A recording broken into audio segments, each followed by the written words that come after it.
الرحيم نحمده ونصلي ونسلم على رسوله الكريم أما بعد. وعن أبي زيد أسامة بن زيد بن حارثة مولى رسول الله صلى الله عليه وسلم وحبه وابن حبه رضي الله عنهما قال أرسلت ابنة النبي صلى الله عليه وسلم إليه إن ابنا لي قد احتضر فاشهدنا. فأرسل يقرئ السلام ويقول إن لله ما أخذ وله ما أعطى وكل شيء عنده بأجل مسمى فلتصبر ولتحتسب.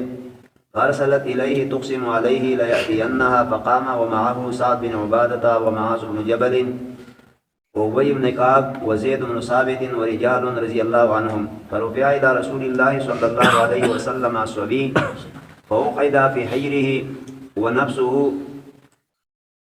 تقاقع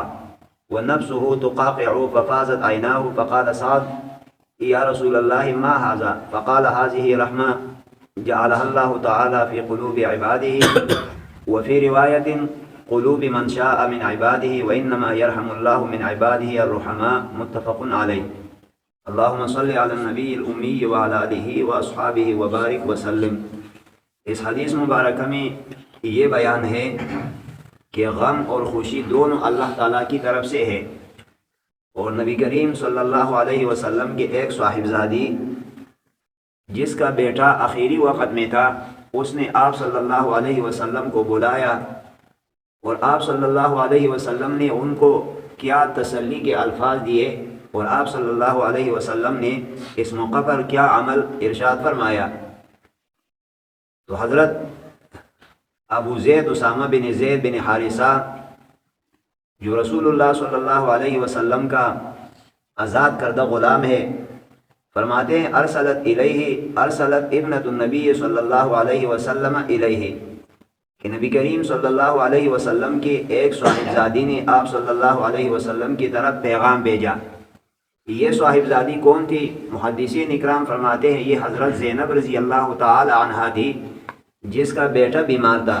تو آپ صلی اللہ علیہ وسلم کی طرف پیغام بھیجا کہ ان ابنا لی قد احتضر فاشهدنا، کہ میرا بیٹا وہ آخری حالت میں ہے، یعنی وہ نزع کی حالت میں ہے، اور فاشهدنا آپ تشریف لائیے.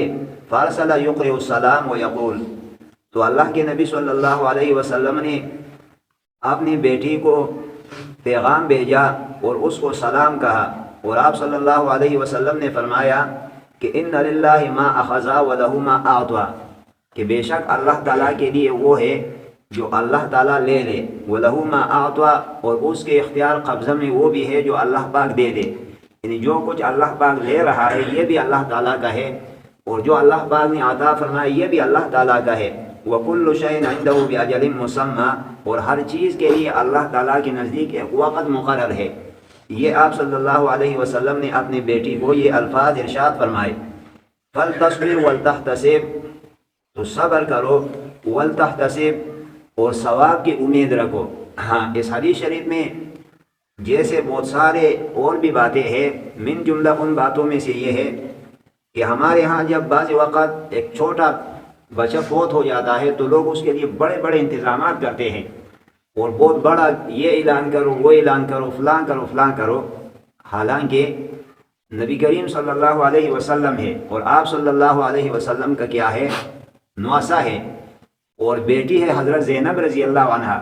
لیکن اللہ کے نبی صلی اللہ علیہ وسلم نے کتنے تسلی انداز میں اس کو ارشاد فرمایا کہ آپ صبر کریں، اور آپ جو ہے ثواب کی امید رکھیں، اور اللہ تعالیٰ کے ہاں ہر چیز کے لیے وقت مقرر ہے. یعنی آپ صلی اللہ علیہ وسلم کا ارادہ یہ معلوم ہو رہا ہے کہ بس یہ جو کچھ ہو رہا ہے بس اللہ پاک کی مرضی سے ہو رہا ہے، میں اگر نہ آ سکوں تو کوئی مسئلہ نہیں. لیکن فارسلت الیہ تقسم علیہ لیأتینہا، اس بیٹی نے، اس صاحبزادی نے پھر پیغام بھیجا اور قسم دے کر کہا کہ آپ ضرور تشریف لائیے، یعنی آپ ضرور میرے پاس آئیں گے. بہرحال اس حدیث سے یہ بات بھی ملتی ہے کہ بوقت موت اگر قریبی رشتہ دار آئے، جو قریبی لوگ ہوتے ہیں، تو یہ بھی کیا ہے، ایک میت کے لیے، ان کے جان کنی کے لیے ایک آسانی بات ہوتی ہے. تو بیٹی نے کہا کہ نہیں، آپ ضرور تشریف لائیے. فقام ومعه سعد بن عبادہ، تو اللہ کے نبی صلی اللہ علیہ وسلم کھڑے ہو گئے، یعنی جانے کے لیے تیار ہو گئے، اور آپ صلی اللہ علیہ وسلم کے ساتھ یہ صحابہ اکرام بھی جانے کے لیے تیار ہو گئی۔ کون تھے؟ حضرت سعد بن عبادہ، معاذ بن جبل، اور ابی بن کعب، زید بن ثابت، اور رجال رضی اللہ عنہم، اور بھی کچھ لوگ تھے، اللہ تعالیٰ سب سے راضی ہے۔ تو یہ لوگ بھی آپ صلی اللہ علیہ وسلم کے ساتھ ہو کر جانے لگے۔ بہرحال وہاں پر جب پہنچے حضرت زینب رضی اللہ تعالی عنہا کے ہاں، فرفع الی رسول اللہ صلی اللہ علیہ وسلم صبیہ، تو وہ بچہ آپ صلی اللہ علیہ وسلم کے خدمت میں پیش کیا گیا، یعنی آپ صلی اللہ علیہ وسلم پہنچے صحابہ اکرام کے ساتھ تو وہ بچہ لایا گیا آپ صلی اللہ علیہ وسلم کے پاس، فوقد فی حجرہ، بٹھایا گیا آپ صلی اللہ علیہ وسلم کے گود مبارک میں، ونفسہ تتقاقع، اور اس کا جانکونی کی حالت، وہ جانکونی کی حالت میں تھے، یعنی اس کا نفس وہ سانس حرکت کر رہا تھا اور سانس نکل رہا ہے۔ ففاضت عینا، تو اللہ کے محبوب صلی اللہ علیہ وسلم کے آنکھوں مبارک سے آنسو جاری ہو گئے۔ فقال سعد رضی اللہ عنہ کہنے لگے، یا رسول اللہ، اے اللہ کے رسول، ما ھذا، یہ کیا ہے؟ یعنی آپ صلی اللہ علیہ وسلم کے آنکھوں مبارک سے آنسو جاری ہو گئے، یہ کیا معاملہ ہے؟ فقال، تو اللہ کے نبی صلی اللہ علیہ وسلم نے فرمایا، ھذہ رحمت، یہ رحمت ہے، جعلھا اللہ تعالی فی قلوب عبادہ، کہ اللہ تعالیٰ نے اس کو ودیعت فرمایا ہے اپنے بندوں کے دلوں میں۔ مطلب یہ کہ موت کے وقت آنکھوں سے آنسو جاری ہونا کیا ہے؟ ایک فطری چیز ہے، اس پر کوئی ممانعات، کوئی بھی شریعت کی طرف سے کوئی پابندی نہیں ہے۔ اس لیے کہ موت ہو جائے، کوئی بھی شخص قریبی مر جائے یا دوسرا کوئی تعلق دار مر جائے تو آدمی کے آنکھوں سے آنسو جاری ہو جائے تو یہ تو کوئی بری بات نہیں ہے۔ نبی کریم صلی اللہ علیہ وسلم کے آنکھوں مبارک سے بھی آنسو جاری ہو گئے، لیکن البتہ شریعت میں بری بات کون سی ہے؟ شریعت میں بری بات، شریعت نے جس بات کو روکا ہے، جس بات پر پابندی لگایا ہے، وہ یہ ہے کہ بھائی بہت زیادہ آواز کے ساتھ رونا، چلانا، اسی طرح بال نوچنا اور اپنے آپ پر تپڑ لگانا وغیرہ، اور اسی طرح کپڑے جو ہے پھاڑنا، جیسے اکثر عورتوں میں یہ بات زیادہ ہوتی ہے کہ بوقت موت وہ اس طرح کے کام کرتی ہے، تو یہ شریعت میں کیا ہے؟ جائز نہیں ہے۔ نبی کریم علیہ الصلوۃ والسلام نے ایک دوسرے حدیث میں یہ بھی ارشاد فرمایا کہ لیس منا من ضرب الخدود وشق الجیوب ودعا بدعوى الجاہلیہ، کہ وہ شخص ہم میں سے نہیں ہے، من ضرب الخدود، جو اپنے رخساروں پر تپڑ لگائے، یعنی غم کے وقت جو اس طرح تپڑ لگائے اپنے رخساروں پر، اپنے چہرے پر، تو یہ شخص ہمارے میں سے نہیں ہے۔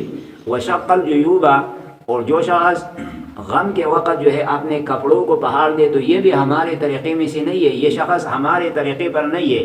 ودعا بدعوى الجاہلیہ، اور جاہلیت کے طرف جو پکار کرے وہ بھی ہمارے طریقے میں سے، یہ شخص ہمارے میں سے نہیں ہے۔ ہاں وہ بات کیا ہے؟ منع ہے۔ باقی آنکھوں سے آنسو جاری ہونا، اسی طرح دل جو ہے کیا وہ غم میں پڑنا دلی طور پر، تو یہ کوئی بری بات نہیں۔ نبی کریم علیہ السلام کے آنکھوں مبارک سے آنسو جاری ہو گئے۔ صحابی نے کہا کہ اللہ کے رسول یہ کیا ہے؟ فرمایا آپ علیہ السلام نے کہ ھذہ رحمہ، یہ رحمت ہے، جعلھا اللہ تعالی فی قلوب عبادہ، اللہ پاک نے اس کو رکھا ہے اپنے بندوں کے دلوں میں۔ وفی روایہ، ایک اور روایت میں ہے، قلوب من شاء من عبادہ، اپنے بندوں کے دلوں میں سے جس کے متعلق اللہ پاک چاہے تو یہ حالات اللہ پاک اس کے دل میں رکھتا ہے۔